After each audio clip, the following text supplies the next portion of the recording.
Hi, hello everybody. Yeah, most of you know me. My name is Patrick. I'm doing this from my apartment. I want to talk to you about something, with this coronavirus stuff. You're not being told everything you need to be told, or the mainstream media is lying to you. They're coming up with fake news.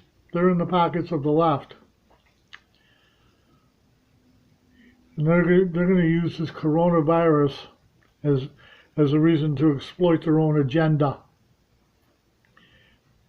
at the taxpayer's cost if possible.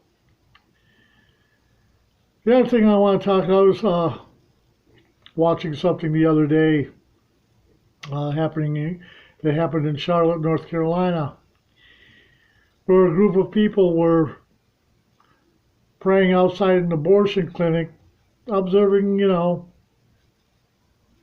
safe distance rules, and the police came and arrested them. This is a video by Elizabeth Johnston, the activist mom.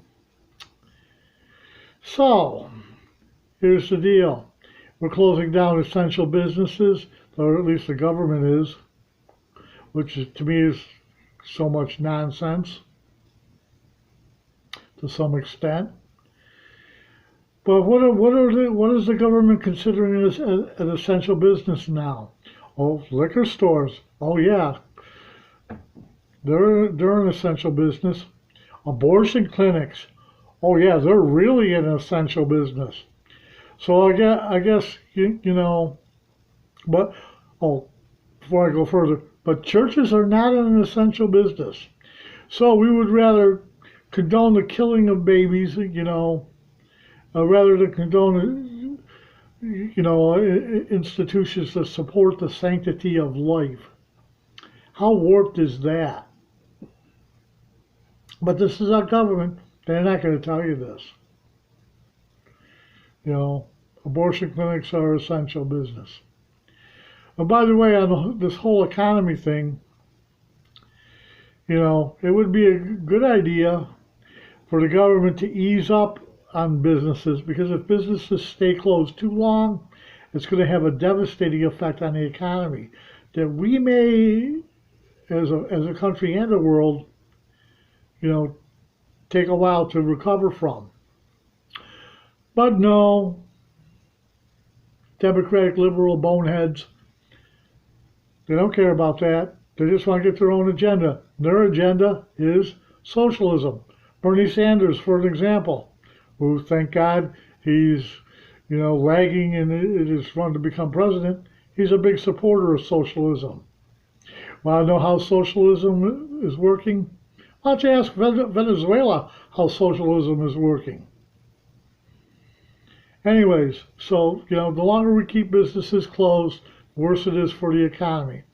And there is nothing that conclusively proves that, short-term, public exposure is going to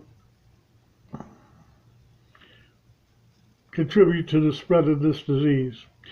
And this whole safe distance stuff, that's not going to stop it. All that's designed to do is to slow it down and give people time, or institutions or laboratories time to find a cure for this. It's not going to stop the spread of coronavirus. So I would just like to encourage people, don't live in fear. Don't listen to what the mainstream media is telling you. They're because they ain't telling you everything and they come up with fake news. Like, did you know that they have a cure called hydroxychloroquine or something like that that has been, tested in Belgium and has proof to, bring some cure to this coronavirus. But did you know that CNN or one of them news agencies uh, reported that a man died from this hydroxychloroquine stuff or whatever it's called? But they later found out that the man died because he ate fish tank cleaner. But They didn't tell you that. They just let the story run because the whole thing, the whole mainstream media is controlled by the Democrat leftists who their agenda is to destroy the Trump administration so they can take over and run this country into the ground. Just think what would have happened if Hillary Clinton had gotten elected. This country would be in the toilet. I want to talk about people who choose not to vote, too, speaking as long as we're talking about politics. I just want you to consider this. If your voting or not voting makes the difference between us getting somebody that will improve the moral character of this country, or somebody that will run this country into the ground and turn this country into a socialist regime, don't you think it might be a good idea to vote? I mean, yeah, everybody has to follow their conscience, but you don't vote personality. Yeah, I'll agree. Donald Trump, he's a human being. He's a flawed human being, just like the rest of us. But look at the track record of the man. Up until now, I guess unemployment has been up. The moral character of this country has improved. He's been the most pro-Israel, pro-life president that we've had that I can remember. And everybody hates him. Why do they hate him? They can't buy him off, for one thing. And he's not going to pander to the liberal leftist agenda. So here's the deal. And, I find it deplorable that a Christian magazine, Christianity Today, decided to not support President Trump anyways. And it is said you can judge a man by the company he keeps.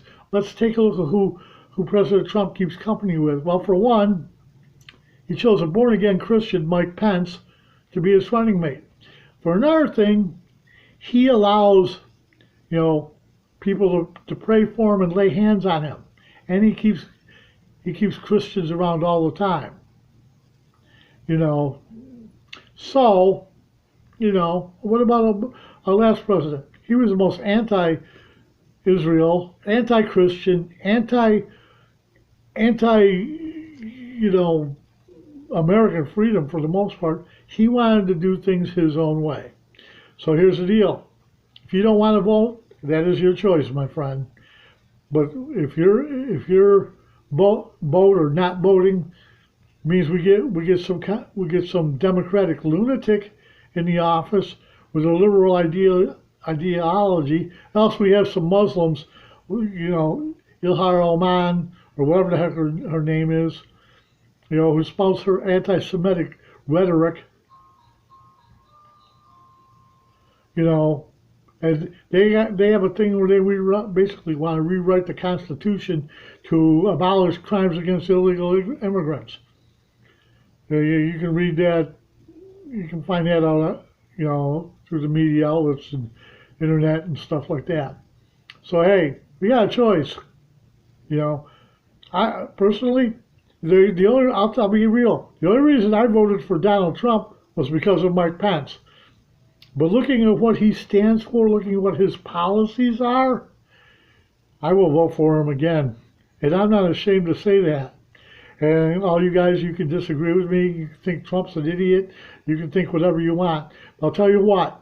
If you guys aren't praying for the president, you shouldn't be complaining about him either. I pray for him every day. Because he needs it, especially now.